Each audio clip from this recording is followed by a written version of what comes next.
Alright guys, this is Econ 151, Unit 4, lecture take 2.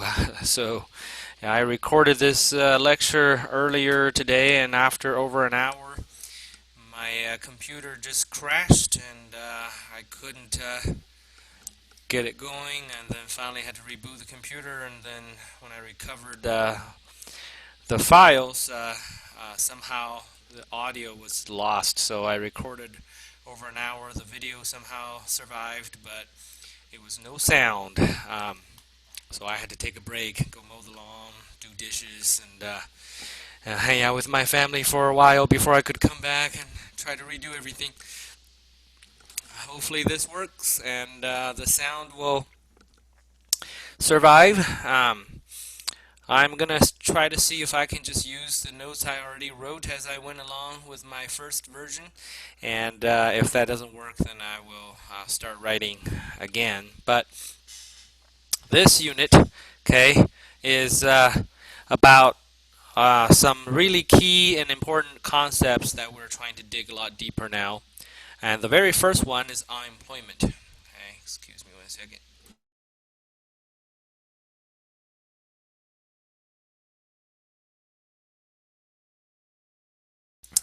All right, unemployment, okay, we need to start with a few basic concepts, okay. The first one is called civilian non-institutional adult population. Now this is a mouthful, but this is kind of the foundation of all the people who are eligible to work in a society, okay. So as you can see here, civilian means not in the military, okay, so that's the part I'm just circling. And because, well, military personnel have a very different structure for their jobs. They have guaranteed employment, and in fact, not only guaranteed, they can't even quit before their contracts are up, and the government will not let them off the hook. So their employment is a totally different thing, and that's why we don't include them. Okay. Then non-institutional means not in prison or a mental hospital or mental institution. Okay, so you're not institutionalized. And then adult means you are at least 16 years old. Okay, so oftentimes this term is shortened to be referred to as just the adult population.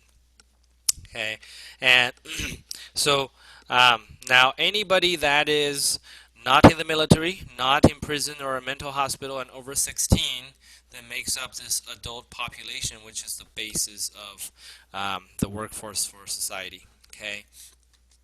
Now the next concept is labor force. Okay, labor force is made of people who are working and who have jobs, and those are the employed right here. Okay, and people who are looking for work but have no jobs, and those we call the unemployed. Okay, so people who are employed and unemployed together make up the labor force.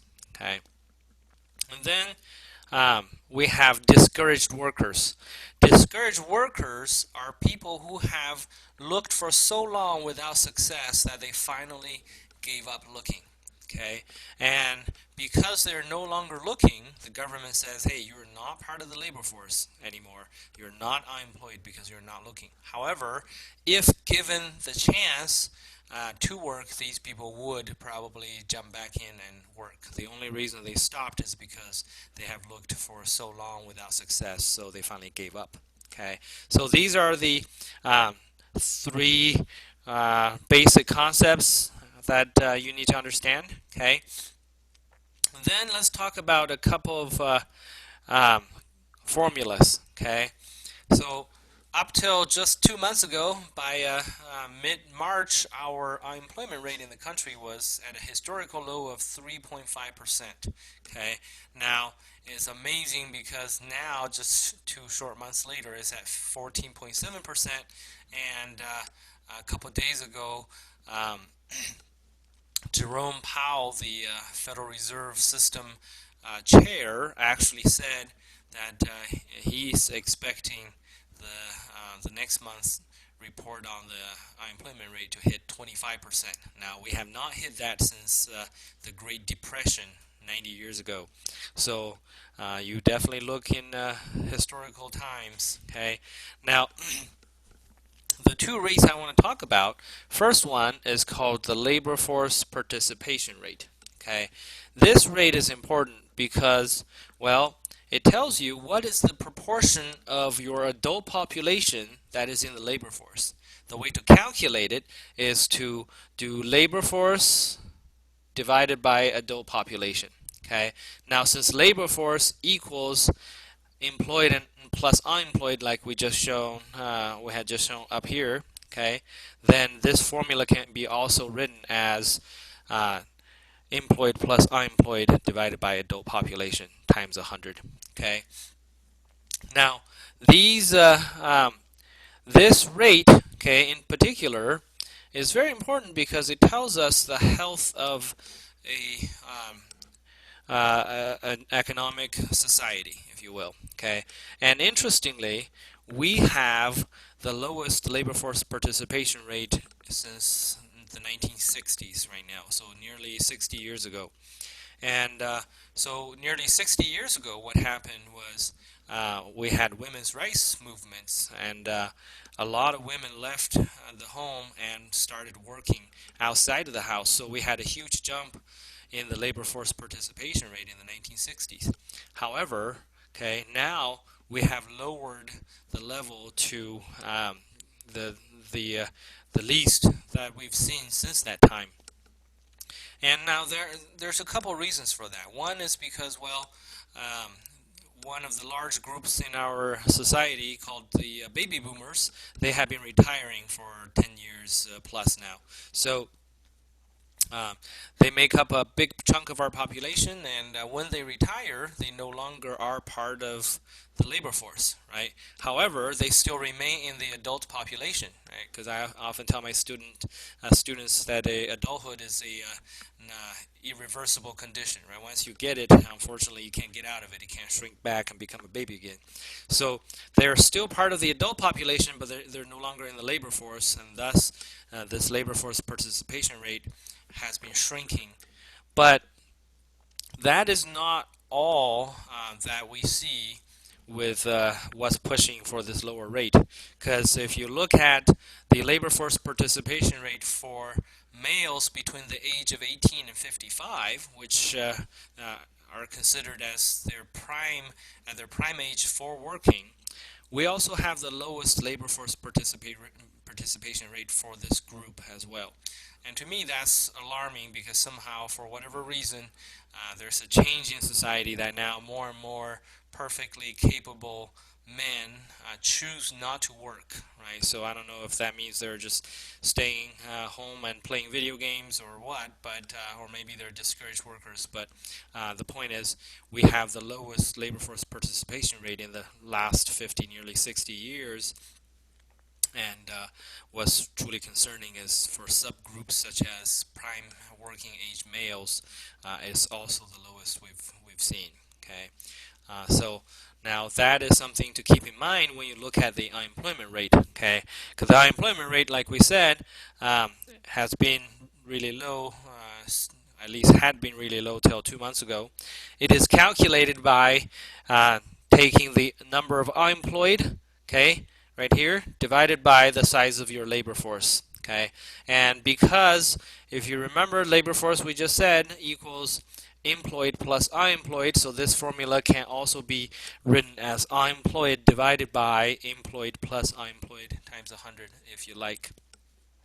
Now, so that number, we'll talk plenty more about it in a minute. Okay, but we have had fairly low rates for unemployment till 2 months ago, and then now we're in for a roller coaster ride, I think. Okay, so now the next thing I want to talk about are the different types of unemployment. Okay, what I mean is, well, what's the reason for unemployment for people? Okay, the first kind is what we call frictional unemployment. frictional unemployment is unemployment during which that people are looking for a better fit with their employment. So what I mean by that is, not no employer is going to hire the first person walking through the door to apply for a job, and they usually interview several. And also, I definitely don't want you as a job seeker to take the first job opportunity that comes along, right? So if you graduate as a senior in economics and then you just take the first job ad you see out there, which is, burger flipper for McDonald's, I would be greatly disappointed, right? So, because you could achieve more than doing that simple job with your knowledge and skills. So, we want people to take the time to look for a better fit, whether it's a job seeker looking for a good position or an employer looking for a better candidate. Now, this time that people take causes unemployment because you're looking and not working yet. And this is the perfectly healthy type of unemployment that we actually desire to have in an economy. We want people to have better match with their positions. Okay, so frictional unemployment. Okay, not a concern. Okay, then we have structural unemployment. Okay, structural unemployment. There are different subcategories that you can consider, but overall it's just somehow the setup of the game prevents you from working. Okay, the first very common reason is this one right here. Okay, where your skills are no longer in demand. Okay, so let's say that you are a bank teller and you used to be. You're very good at counting money with your fingers. You just take a stack and then you can count it. But okay, now banks have ATM machines and the machines that count bills. They can put a whole thick stack in, and within seconds that machine finishes counting more accurately and faster than you. So you've been laid off. Well, that is structural unemployment because your skills are no longer in demand. Okay. The second possible cause for structural unemployment is a mismatch of geographical location. Okay, what I mean by that is, well, your skills are still in demand, but they're just not in demand where you live, right? So let's say that you're an amazing surfer, right? And you are so knowledgeable, you would become the best surfing instructor in the world, but you live in Sugar City, Idaho, right? There's no ocean to be found within, 1,000 miles or at least 500 miles of where you live. So if your dream job is to be a surf instructor and you don't want to leave Sugar City, guess what? You're not going to work your dream job in Sugar City, right? So in that case, you would be also structurally unemployed. Okay, so mismatched geographical location. Then the third common cause for structural unemployment is unions. You may say, wait a second, I thought unions protect jobs, right? Well, that's what their advertisement says, right? So unions protect jobs of their union members, but they actually create more unemployment. Okay, and that's structural unemployment. Now, let me give you two examples to illustrate how this works. Okay, so I have an American family, and I guess now I should say the grandparents of the family taught me English when I was a college student in China. They served what the church viewed as a service mission to China to be English teachers because they were called and sent by the church through BYU. Okay, now when I came to America, they took me in and gave me a home. So that's why they're my family. Now my American dad, he a long time ago they lived in Afton, Wyoming, so just a little town in Star Valley, Wyoming, not far from here. And he was a high school teacher, and he was a well-loved and good high school teacher. Then in 1976, okay, their family moved to Boise, and when they moved, he didn't really worry about his employment opportunities because Boise had way more schools and than Star Valley than Afton, Wyoming did. Okay, so sure enough, he moved there, and pretty soon found a high school hiring for a teacher. So he went and interviewed. They looked at his material and said, you got lots of good experience, and we really like you. And until they found out that he had a master's degree. Once they saw that, they told him, "I'm sorry, we cannot hire you." And so he said, "Why?" Well, they said, "Because here in Boise we have a teachers union, and the union has um, made us a deal that if we hire somebody with a master's degree, we need to pay them at least this much. Okay, but we don't have that in our budget." He said, "Well, I don't need to work. I don't need to make that much. I'm perfectly fine taking lower pay than that." And they said, "No, I'm sorry, we can't. If we hire you and not pay you at least that much, then we get into legal trouble with the union. So, sorry, we really like you, but we cannot afford to hire you." Well, so he never worked as a high school teacher again, and in fact, he didn't teach again until he went to China and taught me English. Now, he was a great man, passed away a couple years ago, and I've been so blessed by knowing Brother Walt Bean, and oftentimes I wonder how many lives he could have blessed in Boise if he had become a high school teacher, because he was a great teacher and a great man. So that's one example of how unions created unemployment. Okay, the second example is I don't think anybody in our class is from Hawaii, but my best friend did his PhD at University of Hawaii. So my wife and I went to visit them one year, a number of years ago, and we were talking. And one thing that he said kind of surprised me. We were talking about local jobs, and he said, the most desirable jobs for the locals here. Okay, and this is something I've verified with my students from Hawaii. They all told me the same thing. He said is for people to work as a dock hand at the docks or at the ports. And I found that to be surprising because, well, that sounds like hard manual labor, right? He said, yeah, it is, but he said, these workers in Hawaii are so unionized that, so this figure came from 2012, a number of years ago, and he said, back then, he said, the median income for a dockhand in Hawaii is about 120 grand a year. So I was shocked, right? So because the unions, they pushed used their power and pushed the wages so high that everybody there wants to work at the dock, but unless your uncle is the a union boss, you're never going to get that job. Well, remember we said if people are looking for work but cannot find it, we call that unemployment, right? So, and in fact, specifically, that's the kind of unemployment we call structural unemployment. Okay. So there can be other reasons for structural unemployment, because this is kind of the broadest way where however things are set up to prevent you from getting a job, we call that structural. But these are some of the common reasons. Okay. Now, the third type of unemployment is called cyclical. Okay. Cyclical unemployment is caused by recessions. So currently, we started the year with 3.5% unemployment rate, and in the matter of 2 months, we jumped to 14.7%.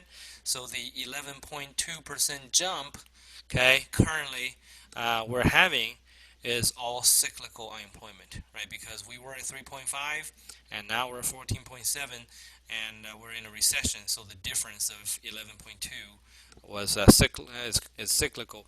And cyclical unemployment is the kind that we really don't like and we really don't want. Okay, because frictional unemployment is healthy for the economy. We actually want it. Structural unemployment will always be there with frictional, whether we like it or not, because there will always be changes in technology and industries that somebody's skills will no longer be in demand, or somebody has great skills that are not demanded in their location. And as far as I know, unions are not going to die off anytime soon. So, so structural will also be part of our economy, and that's okay. Okay, and that's true for any economy. But cyclical is something that we should and can avoid.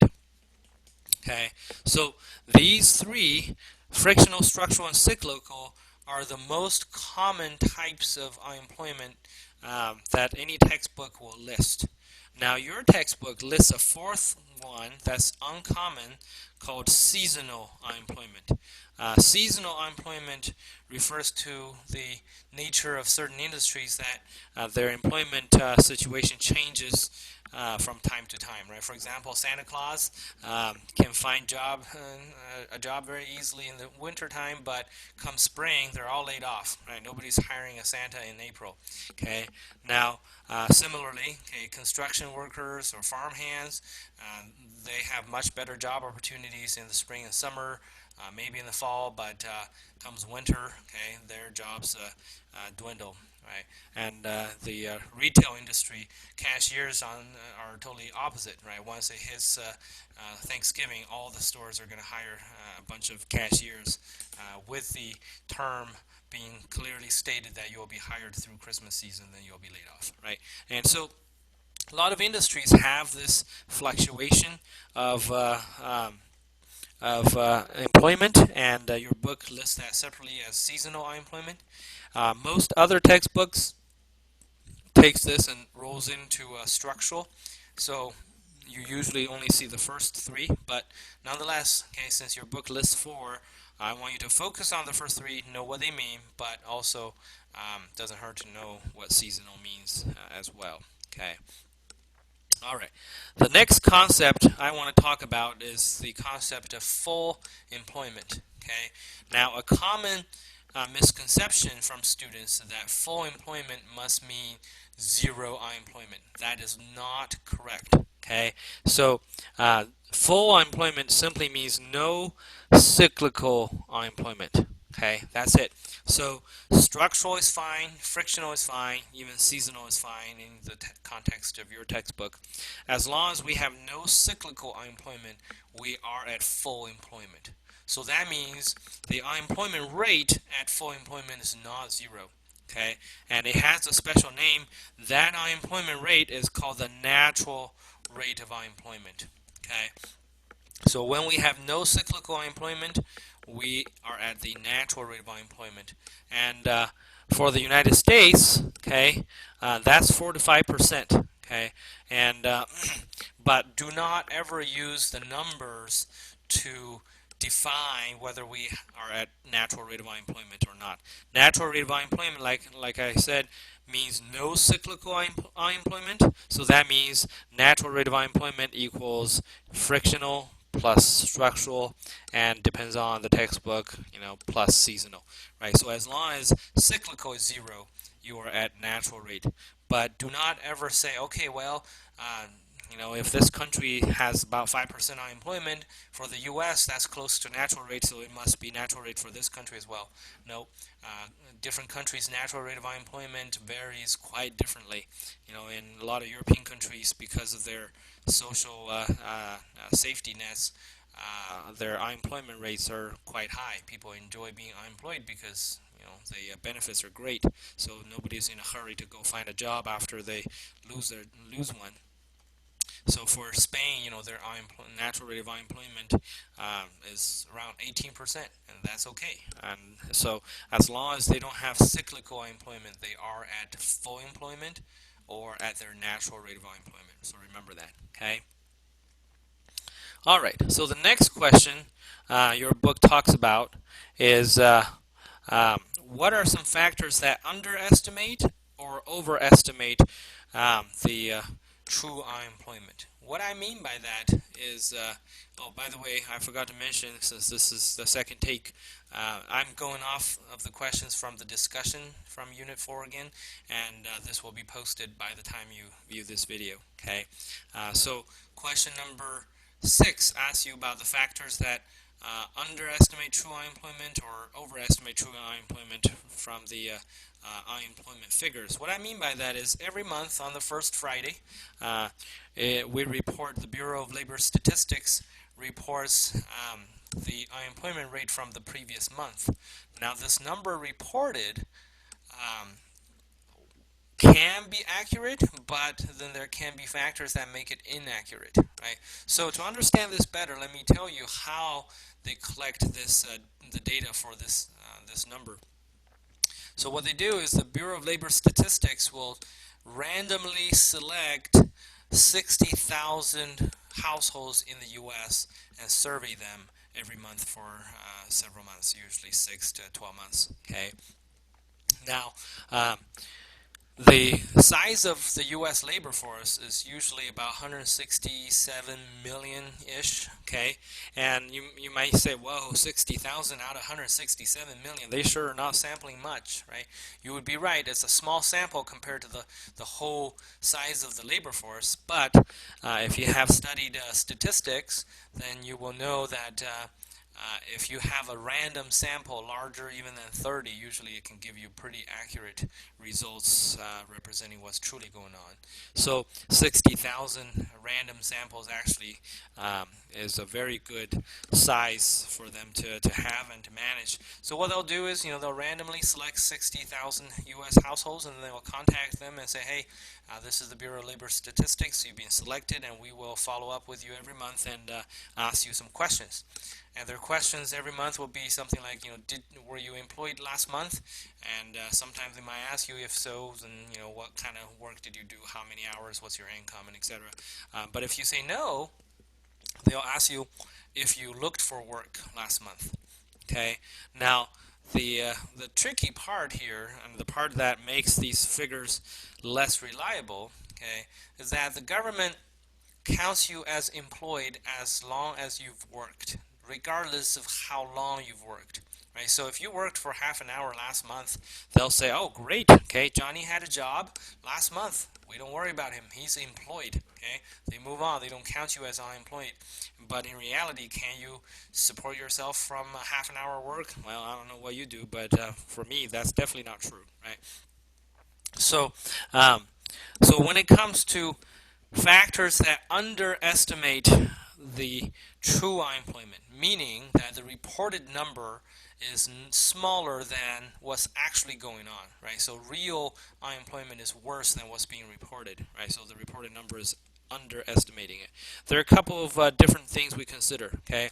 The first is this group of discouraged workers, because we mentioned before, these are people who want to work, but they have looked for so long without success, they finally gave up.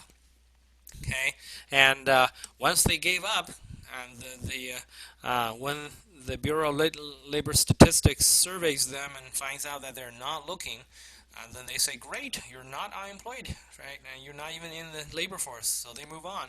But in reality, okay, if we were to give jobs to these people, they'll jump on it and go back to work, right? So since they want to work but are not counted as unemployed, okay, then the true unemployment is worse than what's reported. Okay, and then the second reason is something we call underemployment here.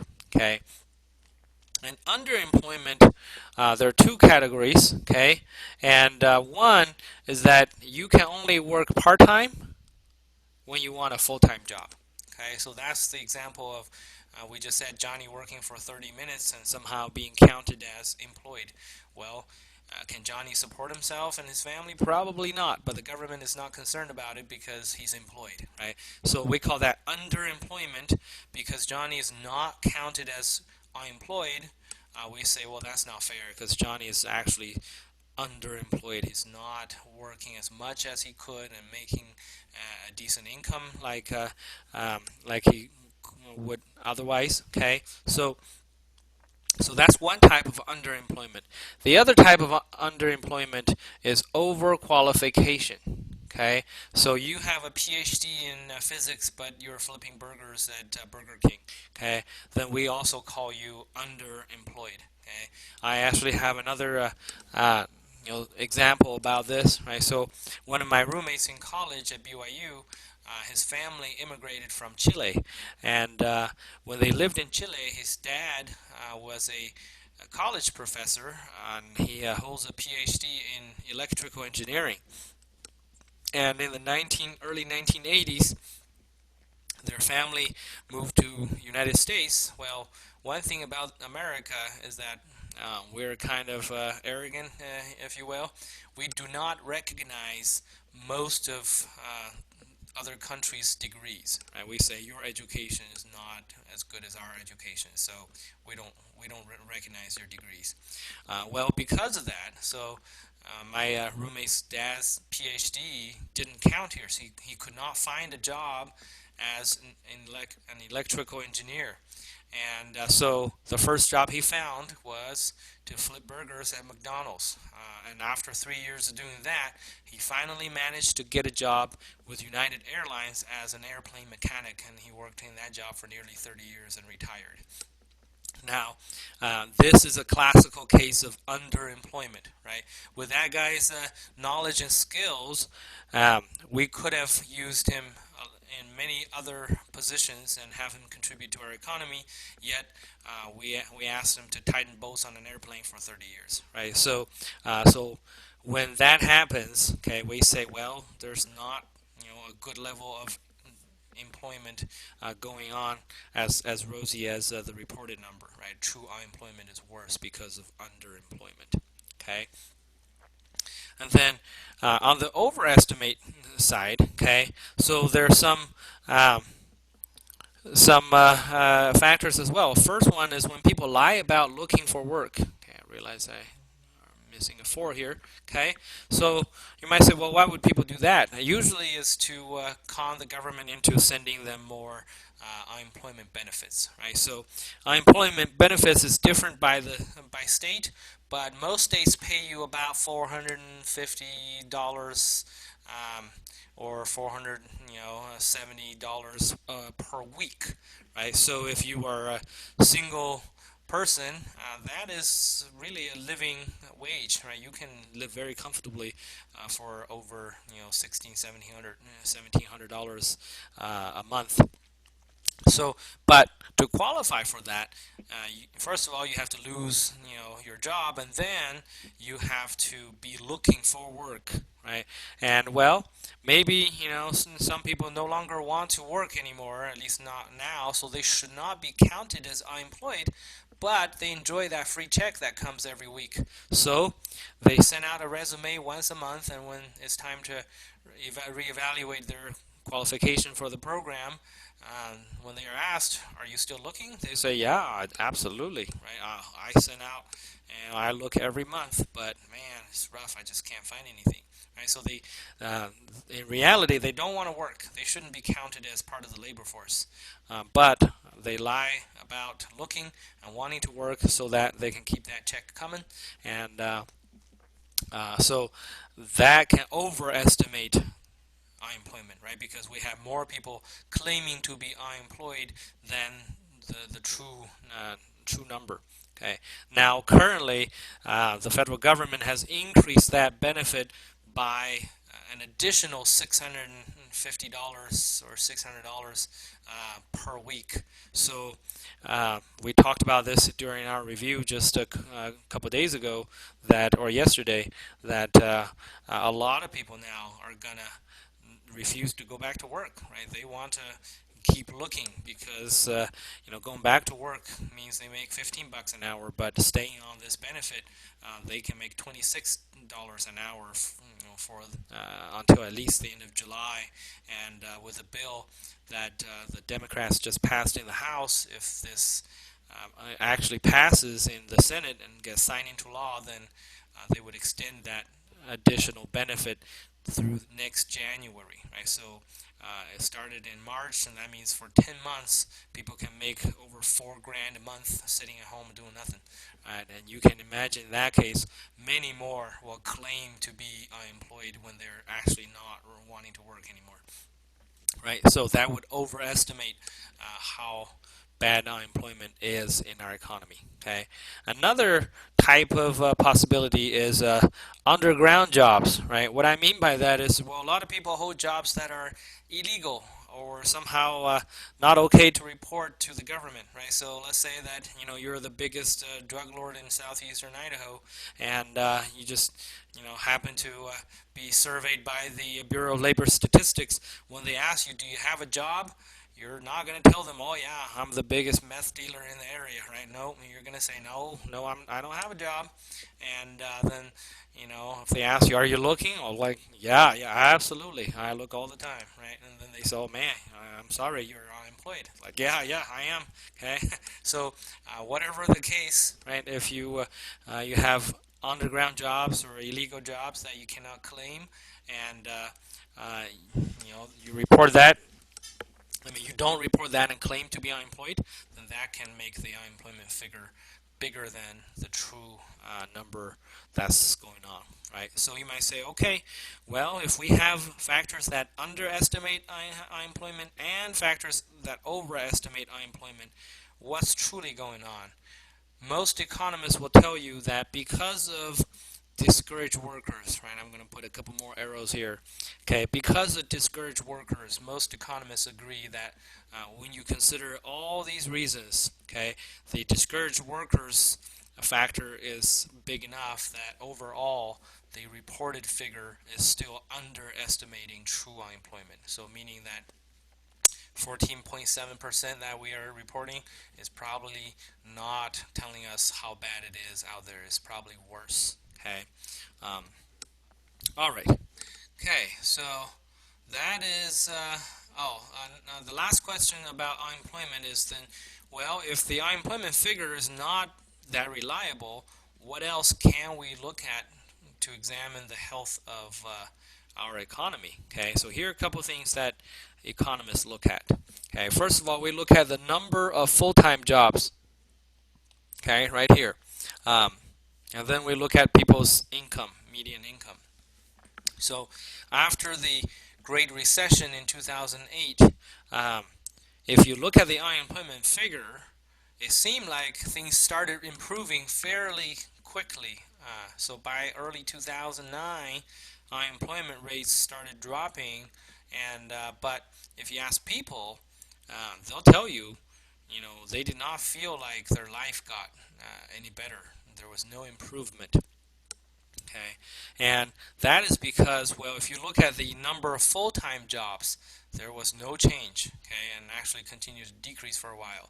So what was going on was that people started working more part-time jobs. They took 2 or 3 part-time jobs to make ends meet, and of course when the government looks at that, they say, hey, these people are all employed, they all have jobs, so our employment figure kept dropping, but 3 part-time jobs together is not going to be as good as 1 full-time job. So people did not feel like their life was actually better, right? And also, if you look at the income, part-time, 3 part-time jobs usually don't add up to be as good as 1 full-time job. So these are factors that economists look at in combination with the unemployment figure to see how things are going. Okay.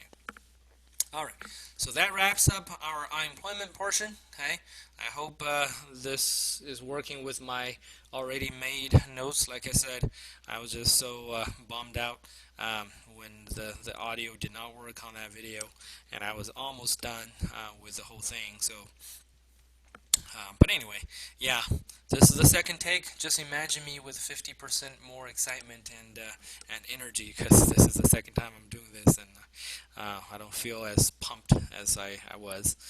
Apologize for that. Okay. The next topic is inflation. Okay. Now, inflation, that's pretty easy to define, right? It just means your price level is increasing. Now here, this P is price level, not a specific dollar price for a specific product. Okay, remember, price level is measured by price indexes, and it's the overall average prices for everything we're producing. Okay, so when you see an overall increase in the price level, we call that inflation.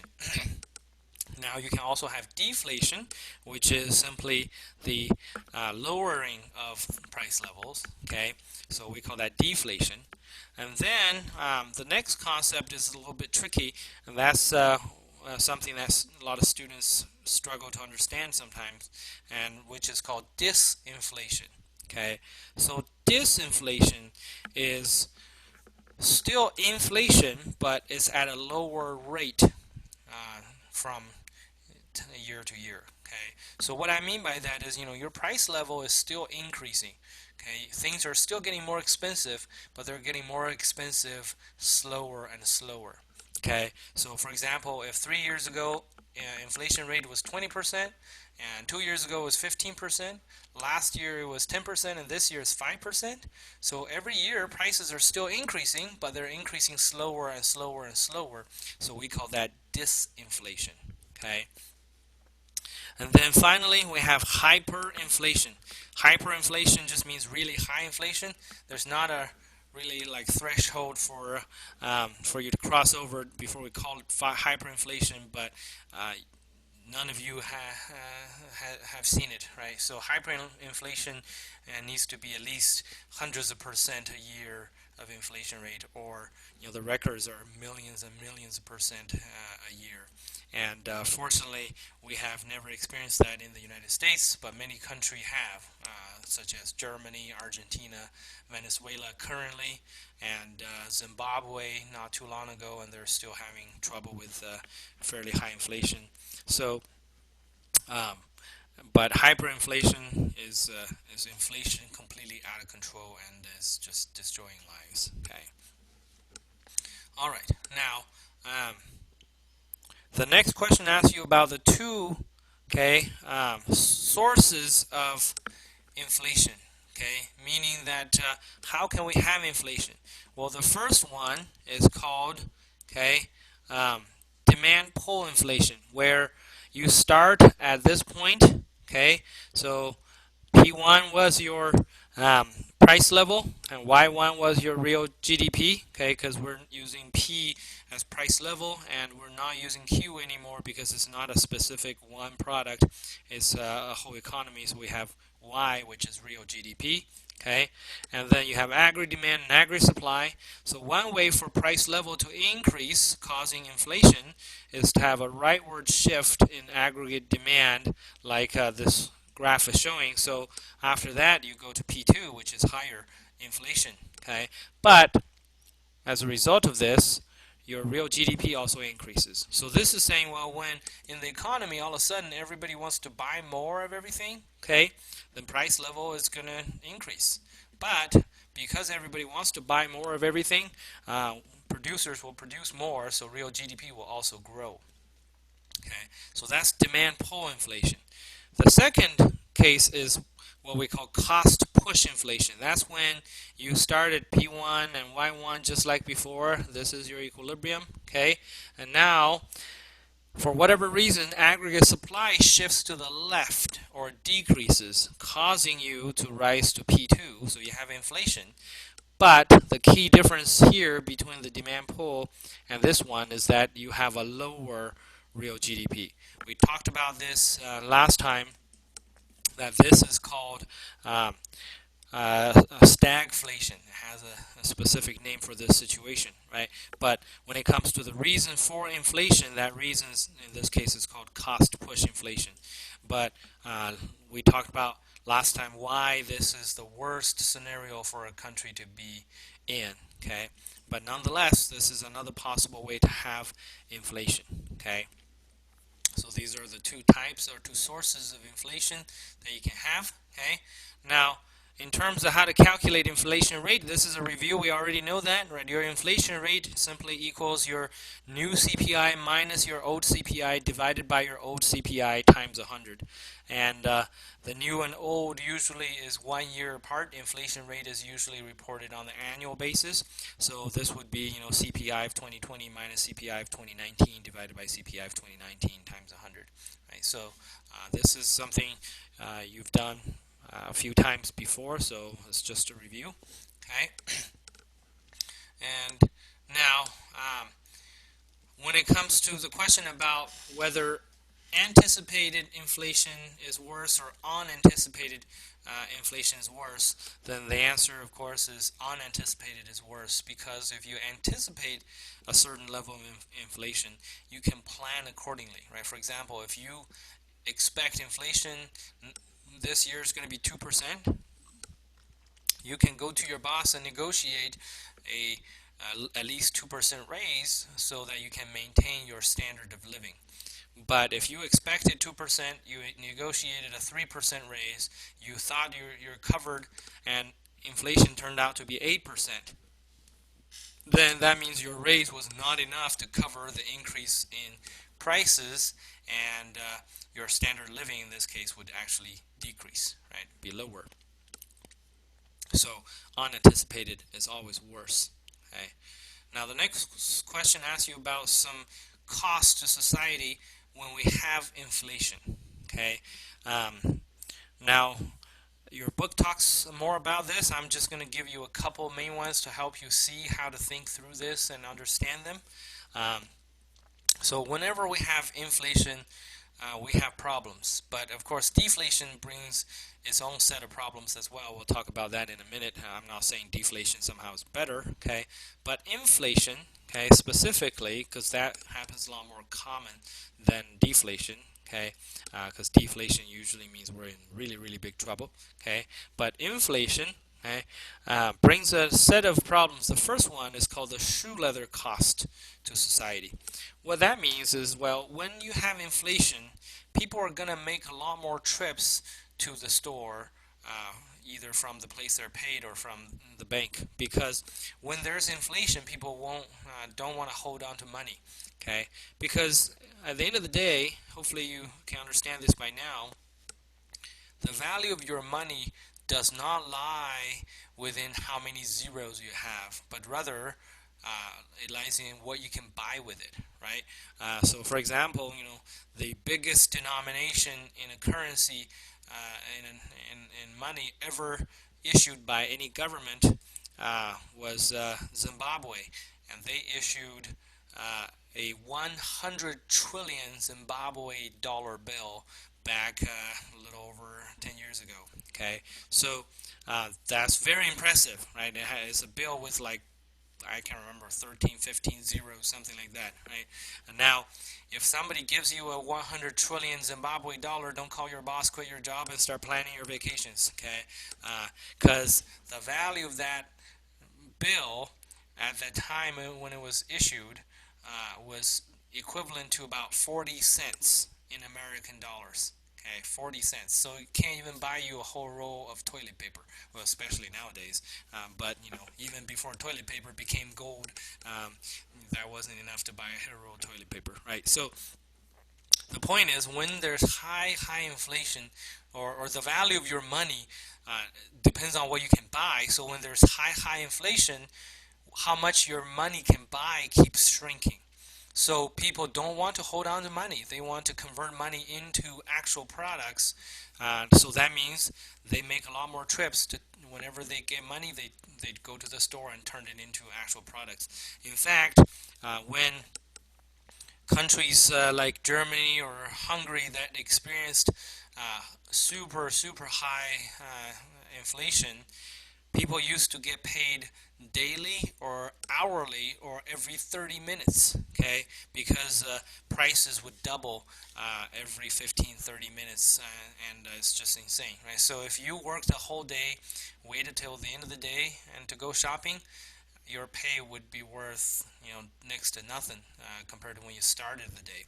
So people would work for half an hour, go get paid, run to the store, buy a jug of milk, come back, work for another half an hour, get paid, go to the store, get a carton of eggs, come back, and do that all day, just so that they can hold on to the value of their work and their pay. So, as you can imagine, when a society needs to do that, running back and forth, right, wearing down their shoe leather, that's very costly, right? So that's shoe leather cost. Another cost is something called menu cost. Okay, menu cost refers to the fact that with inflation, okay, prices keep changing, and producers have to update their prices all the time, and that's a cost to them, right? So I have a little story to tell you about this. So one of my favorite restaurants in Provo, Utah, is a little hole in the wall called Sam Hock. It's a Korean restaurant, and it's nothing fancy, and it has okay food, but I really like it because, well, when I went to school there, it was cheap, it was decent food, and I used to live just 2 blocks away, so I ate there a lot, and I have a lot of fun memories memories of those years. So whenever I go through Provo, I tend to stop and have either lunch or dinner there. Now, about 10 years ago, so right when we were just starting to recover from the Great Recession and things were just volatile and prices weren't stable, I went there once and I noticed that they had brand new menus. I was like, wow, this hasn't happened in like 10 years, so pretty good. New menus, not just worn down, taped up, old menus. And then shortly after that, I went back to Provo and I stopped by again. And to my surprise, they had yet another set of new menus with new prices updated. And I was like, wow, they are really on top of this. And then when I came back a third time after that, I just started laughing when I saw the menus because this time there were no new menus and it was still the previous set, still in very good shape. Then when I opened, I just laughed because the prices had changed enough that they needed to update the prices, but they were done printing new menus. So they used whiteouts and whited out all their prices and then just hand wrote in all the new prices. So it looked really ghetto. Matched the place perfectly, but anyway.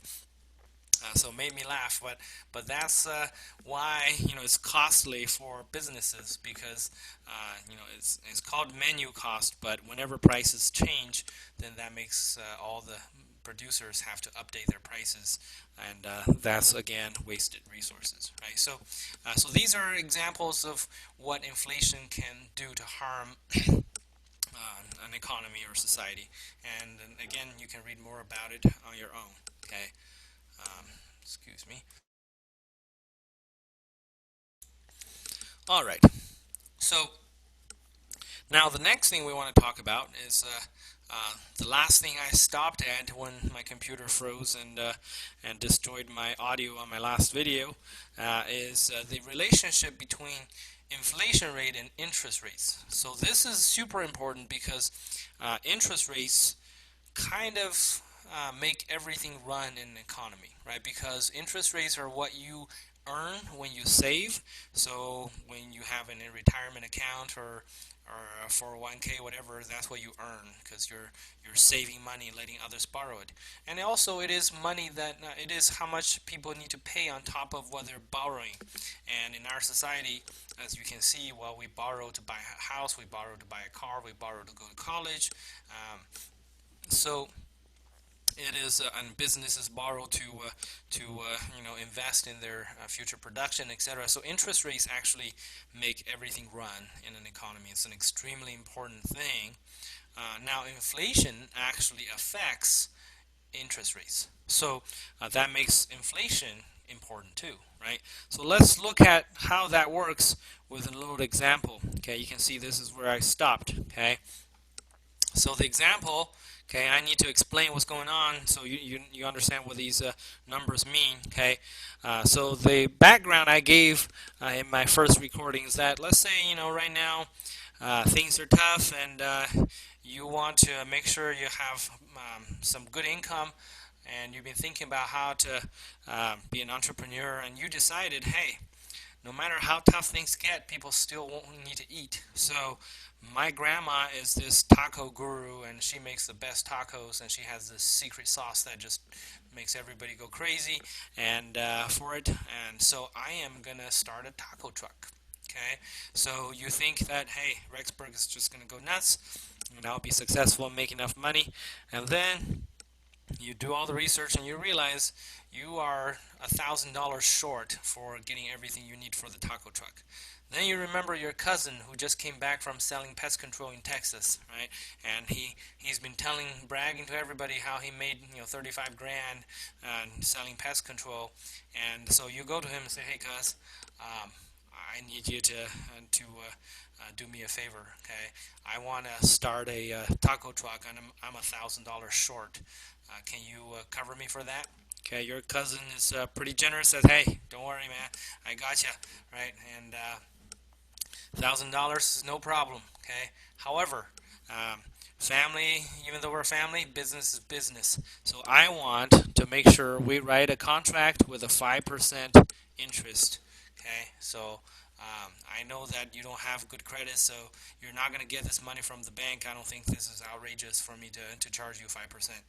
And you agree to it, and you say, you know what? Yeah, you're right. Okay, business is business, and I agree to pay you 5%. Let's sign a contract. So that means you promise to pay your cousin $1,050 back a year from now, right? If it's an annual interest of 5%. Okay.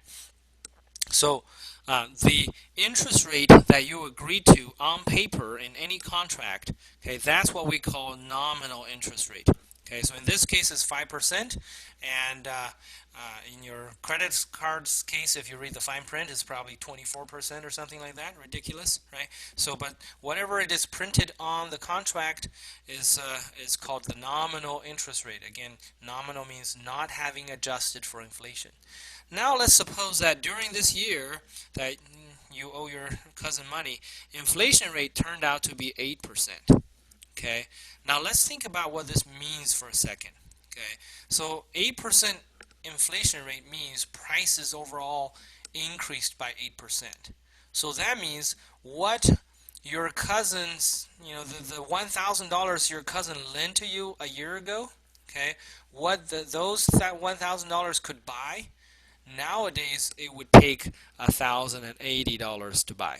Right? That's what an 8% inflation rate means. Again, an 8% inflation rate means, okay, what used to cost $1,000 to buy now costs $1,080 to buy.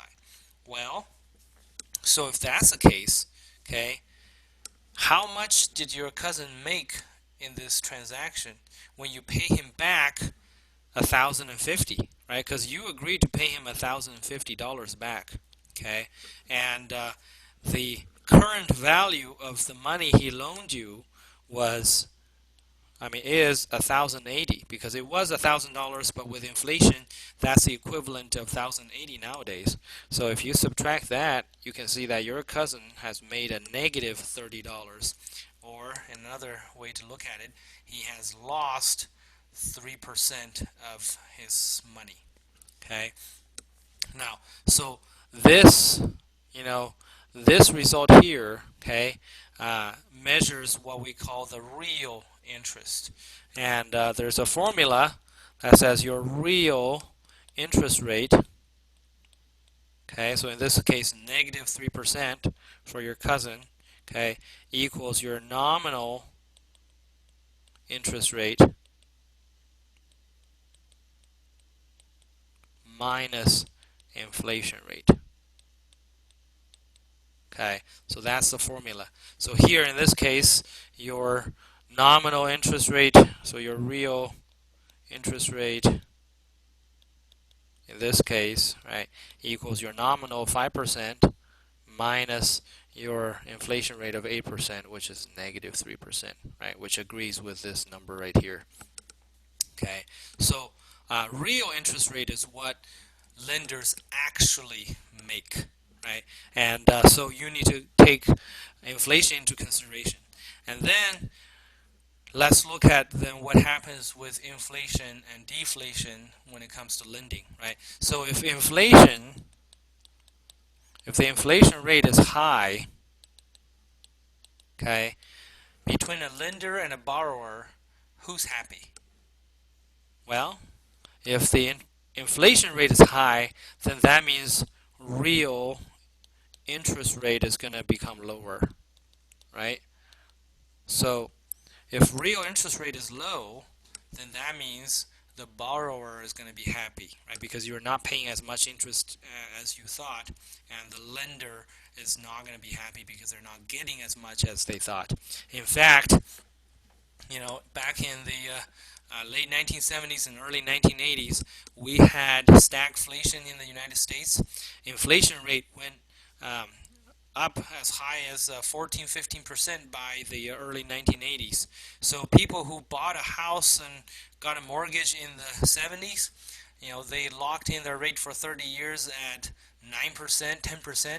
Seemed really high, but really soon they realized that their real interest rate was negative, right? Because their nominal interest rate was 9%, and inflation rate was 15%, so their real interest rate was negative 6%. So how much they are paying back is worth less and less every month, every year, right? So they became very happy because when inflation rate is that high, usually people's wage raises are also very high. I have a colleague that's in his late 60s, and I asked him about those years. He said, "Oh yeah, those years were great because sure, inflation was 14, 15%, but we got raises that was like 15, 16, 17, 18% too." It was like, man, that would be crazy, right? So so between a lender and a borrower, okay, borrowers like inflation to be high, and lenders like inflation to be low. Okay, now similarly between an employer and an employee, okay, an employer likes high inflation because once you sign a contract says you're paid $50,000 a year, when inflation is high, then that means your real wage, how much they're really paying you, is not as high as you thought, right? And for you, you won't be happy with high inflation rate because $50,000 you're getting does not go as far as you had hoped, right? Now this is where we figure out why deflation is really bad, okay? Because if we have deflation, what happens to real interest rate, right? Let's say that you sign a mortgage right now, and the interest rate is really low, okay? It's only 3%. That's your nominal rate, but you also have deflation, okay? So your real interest rate, okay, equals your nominal interest rate of 3% minus your inflation rate. So when you have deflation, your inflation rate is negative. Let's say it's a negative, okay, I don't know, 3%. Then if you do that, all of a sudden you'll see this equals 3% minus a negative becomes a plus. So this is 6%, right? So all of a sudden you realize, wait a second, I signed a contract to pay 3% interest, but the real interest I'm paying is actually 6%, twice as high as I thought, right? So deflation is super bad because it makes any borrower, okay, pay way more than what they agreed to. Now, oftentimes I have students that say, well, deflation just sounds awesome, everything becoming becoming cheaper. Yes, in that sense, but remember, in real life, especially in America, everybody has debt, right? Very few people I know have no debt whatsoever. So if you have any debt, deflation makes your debt bigger. Because if the $1,000 you owe now is worth way more than the $1,000 you borrowed back then, but you still have to pay it all back, so you're paying more than you thought back, right? So deflation makes debt much bigger than intended. So that's why no economy wants to have deflation. Okay. All right. Okay. So that concludes our discussion on inflation. Okay. Then the next chapter, which is also part of this unit, is on productivity, and specifically something called labor productivity. Okay. So let's review some concepts really quick. Okay, first we have production.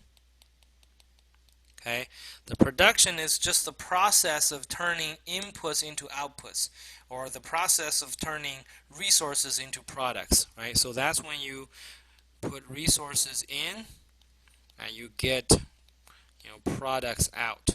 Okay, this process is called production. Now, related to this, we have productivity. Okay, productivity measures how much one unit of input can produce for you in output. Or another way to look at it is how much one unit of resource can produce for you in terms of products, right? So let's go back to your taco truck example, right? Let's say that you bought a skillet to cook your meat, right? So the productivity would be, well, how many tacos can this skillet cook for you every day, right? Or another way to look at it is, when we look at what's called labor productivity, okay? So that's specifically looking at how much labor can produce for you. So if you hire your roommate to work for you, then their labor productivity is looking at how many tacos can one roommate make for you. Okay, so how many units of output per unit of input. Okay, that's what productivity measures. Now, we use labor productivity here because for two reasons. One, labor is still the most important input or resource for any production, and also is the most costly. We said even with the modern technology, labor still costs about 70% of all productions across the board. Now, second of all, labor productivity is easy for you to understand and relate to because you are an owner of labor. Okay, so we specifically look at labor productivity. Now, in this context, okay, in economics, we have output, which is measured by real GDP of Y. Okay.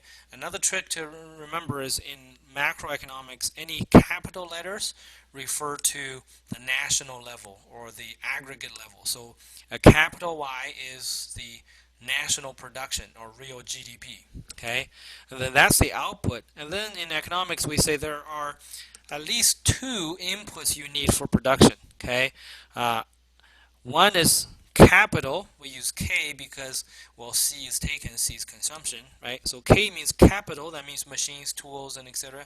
and factories, right? And then you also need labor. We say you need at least capital and labor in order to produce your real GDP in any production process in an economy. Okay. Well, so if we want to examine productivity, this presents a problem, right? Because now we have three variables. You have two inputs and one output. If you want to look at the relationship between these three things, you're going to end up having a three, you know, 3D picture, right? And you have to do like Y here and K here and L here, and then there will be no lines. The simplest thing would be a plane of some sort, right? So you have to find relationship, based on this plane, and a point will have 3 points of reference, okay, on the plane, right? It's going to be way complicated. We don't want to do that, especially not for Econ 151, right? So then the question is, well, how do we make your life easier? Okay, and then that's when some economists said, well, how about we look at the per worker case? Okay, so what we mean is, well, we'll divide everything by the number of workers we have. Okay, then since it's on an individual level, we use lowercase letters. So instead of real GDP, we look at the per worker production. We call it little y. Okay, and then you can see the K, total amount of capital divided by total amount of workers. We call that per worker capital, lower k. And then the really cool thing is when you take the total number of labor divided by total number of labor, you get 1 because we're looking at one worker at a time.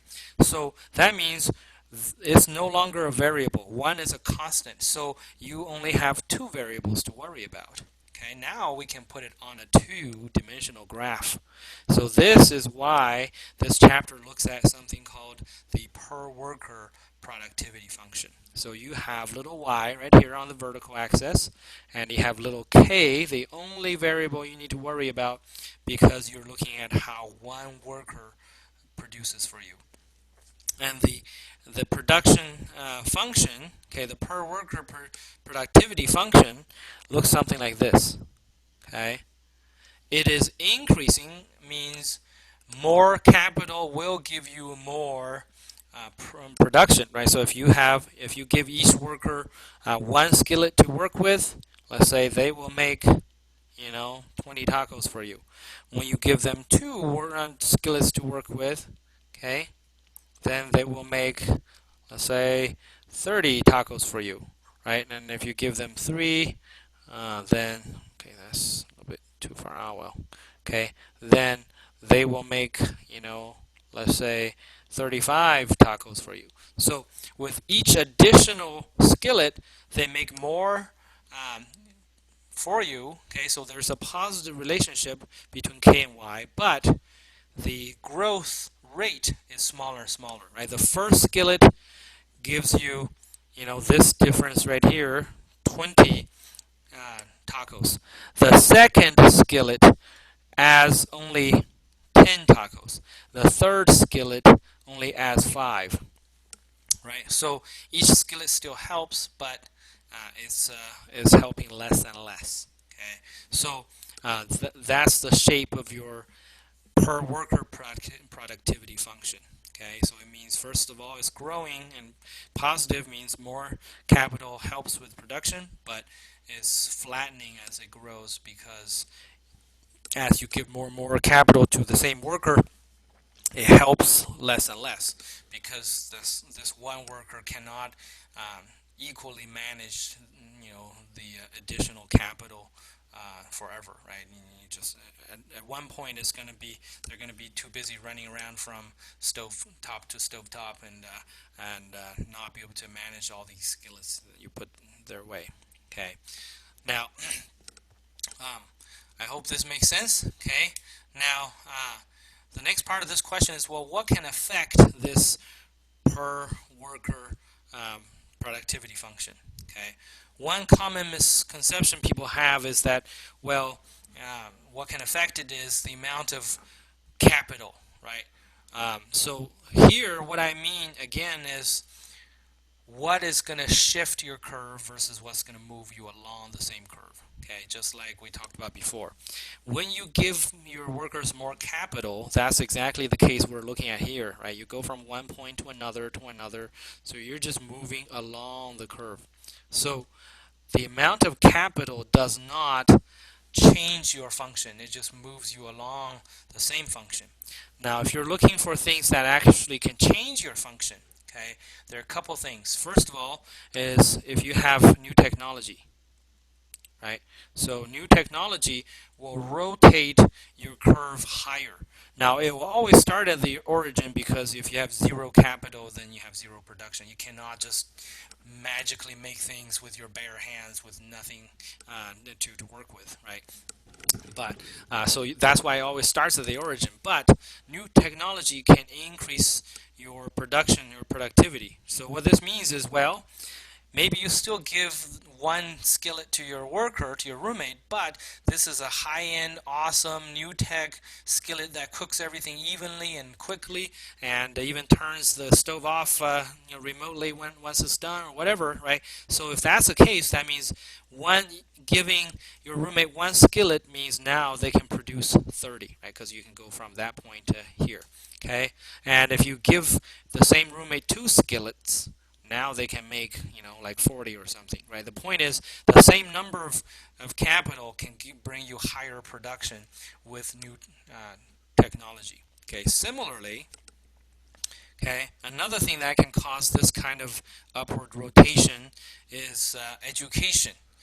So let's say that now it's quarantine time and you and your roommates don't have much business anyway. You say, you know what? Okay, let's use this time wisely. I'm gonna take you to my grandma's house and you're gonna spend a week there with her, cooking in the kitchen and learn all her tricks. So your roommate goes there for 1 week and they come back and they become the best taco maker in the whole region, right? So now, even though you give them one same old skillet, okay, because they learned from the best in the world, they can make 30 tacos instead of 20. So there's this rotation upward of your whole curve, right? So education and training can be another one.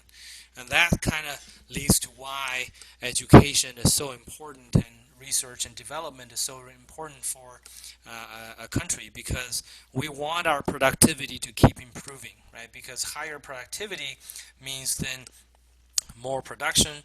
More production means more sales and more income for the workers, and more income means the higher ability to consume and etc. Right? So higher productivity gets an economy growing, and so that's why education is important, research and development is important, and investment is important, because investment allows us to develop new technology and replace worn out capital and etc. Okay. Now, to measure how well off we are, okay, we have something called output per capita. Sometimes it's called GDP per capita. Okay, so capita here, okay, per capita means per person, because capita here means head, right? Because you all know, when somebody's head gets chopped off, it's called decapitation, right? So capita means head, and output per capita means output per person or per head, or you can call this again real GDP per capita. Okay, so this is a measure of the standard of living in different economies. Okay, it's not perfect because this is saying, well, if we were to take the total amount of wealth we created last year and divvy it up evenly, how much would one person get, right? And now we know that no country in the world is evenly divvying up their wealth every year. However, okay, this value still indicates the overall standard of living in a country, right? The higher the real GDP per capita or output per capita is, usually means the better off the people are. Okay, so that's why we use it. It's not perfect, but we use it to look at the standard of living. Okay, all right. So that is all the things I want to talk about. Excuse me. I hope by this point you've taken your test and you've done well. And I hope you have a great Memorial Day weekend before I see you again. And I can't wait to see you again. And we will talk about all this. So write down your questions and ask them. Okay? All right. Have a great rest of your week and good luck on your test. And I will see you next Wednesday.